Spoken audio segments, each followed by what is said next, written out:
Hey guys, Steve here, W0KNI. One thing I want to talk about today in this quick video before we head out to the airstrip is finding the center of gravity on a new build. That's an important thing to do because that can make a difference between flying again that day or back to the repair shop. So stay tuned and we're going to cover a quick way to determine your center of gravity on your new airplane. Don't go away. Today we're going to be using a 2200 milliamp 4S LiPo battery. This is the recommended size by HobbyKing. I put the weight in grams and the month and year that I purchased the battery. It's just kind of handy to track your batteries and see how well they perform over time.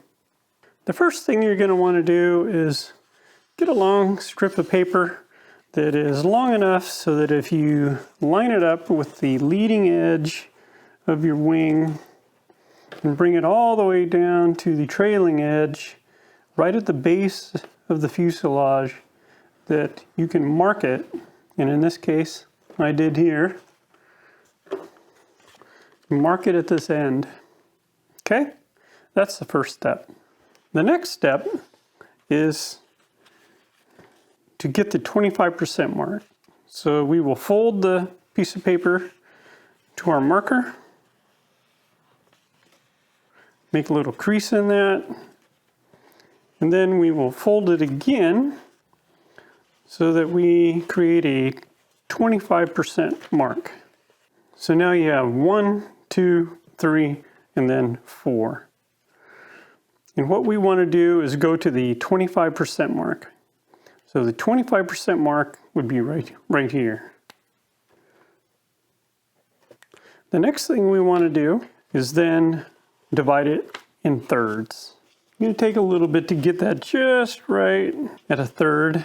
Pretty good right there and right there. Okay, so now we have our third mark, 1/3 mark right there, and our 25% right there. Now, taking this to your wing and running that to the leading edge of your wing, our center of gravity should be somewhere in the ballpark of right in there. And I can mark that here and mark that here. Now I happen to know from the instructions in measuring that the center of gravity is basically at this cavity right here. But with our markings, you could probably, I don't know if you can see that. Hopefully you can. It's kind of hard to see the black marks against the blue here. But these marks there come down right about here, which line up right under here. Then all we need to do to determine if our center of gravity is in good shape is to place your fingers right at the wing right here, and with everything mounted in place, that includes your battery and your cap, the plane should stay level or just slightly nose down, but never tail down. You don't want that. It's better to have a little less response than it is to have too much instability. Something you're definitely going to want to do is use Velcro on your battery. And I'll put 2 pieces, a little strip here, a little strip here, so that when I mount that in the plane, it's not going to shift forward or back, which would definitely upset our center of gravity. It doesn't take a lot. And I've got 2 batteries, so I'm going to cut this so that I can get it across 2 of my batteries.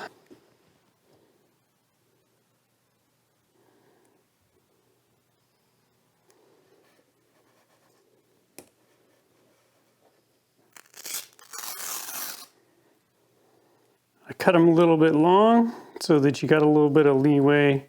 Then take the opposite side of your Velcro and find out the best place to mount that. Go ahead and cut that.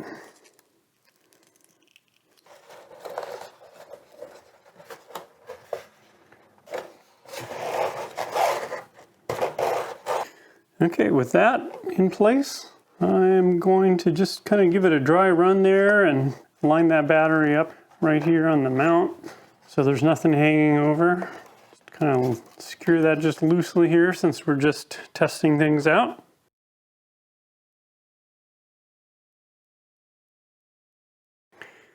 Okay, now let's check our center of gravity and see how well we did.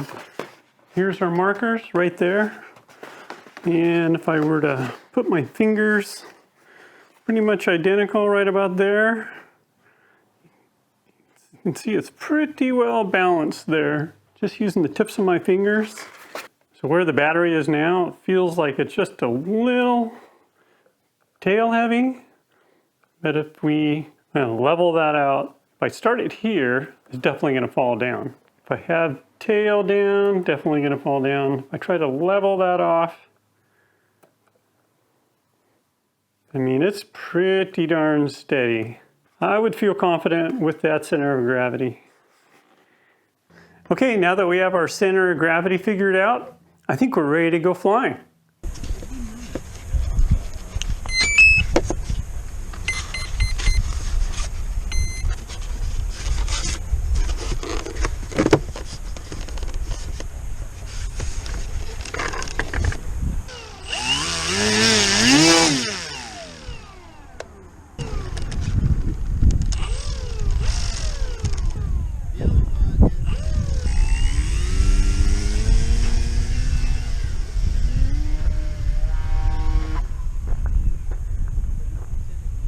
Oh! All right, so I was able to complete 3 flights with this. After the 3rd flight, I decided I better stop, bring it back into the shop and see what kind of modifications can be made. So let's talk about those flights. First off, center of gravity went well. The first flight, however, ended rather quickly because I didn't secure the ESC down, and there was enough thrust that when I went full throttle, pulled out one of the motor wires, basically disconnecting the motor. The motor stopped and then the plane tumbled down.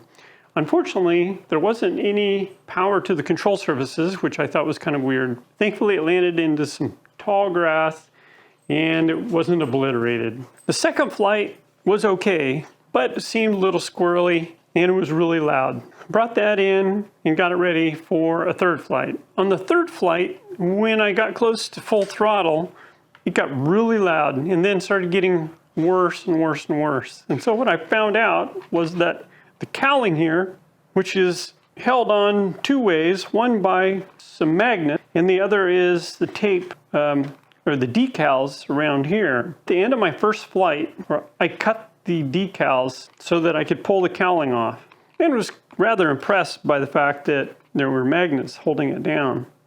I inspected for any damage, we were good, and then when I put the cowling back on, I didn't put any more tape here, so it was just the magnets holding onto it. By the 3rd flight, there was enough vibration that the glue had come undone from the magnets. Therefore, this cowling was then just kind of floating around like this. And as it was flying, there was enough air probably pushing through the vents there that it was pushing it up against the propeller.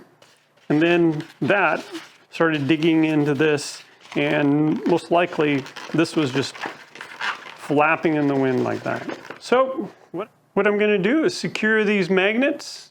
Next, we'll also secure our cowling with tape, so that'll be secure. And lastly, I'm going to balance the prop.